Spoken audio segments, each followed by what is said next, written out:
За тия сомчета дойдохме. Съм къдемлие, поне удари. Сега трябва да го изкараме.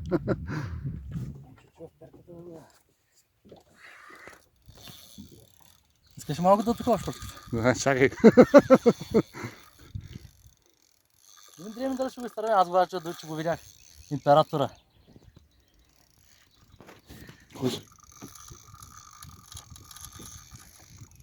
Кой искаш?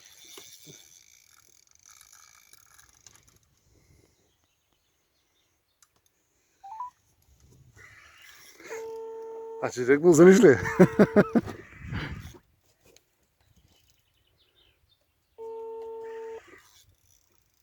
Айде, ще излиза. Абе, коя златна ръката научила да ги правиш тия императори, бе, батко?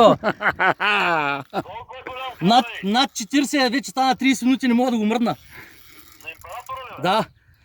Искам хубави снимки. Ами клипови правим, един път го дигнал догоре, сега пак отиде надолу. Браво, Саш, над 40 на императора. Браво. Не е хубаво и да не го изпуснете, ей. Няма да го изпуснем. Мъчим го. Ма викаш ли се, бе? Не, сериозно. Сега ще пратя клипови, че дори да го изтърва с рибата, взима нагоре, е качена на видео се вижда. Добре. И повтаряй там императора, новия император. Айде пращай да гледам. Браво. Да мачка, бе! Нов император на Тоци. Чувам аванса. Да, съвсем сериозно. Айде, снимайте. Има видеооператор. Свята, бе. Хот Тайгър. Браво. Ето го. Некъде, готов е. гледай го, батко. Снимай, Данка, снимай го, хубаво го снимай. Браво. Айде, гледай. Гледай го, красавец.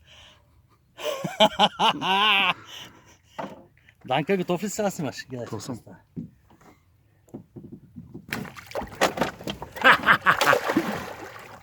Чувствахте ли го, бе? Не,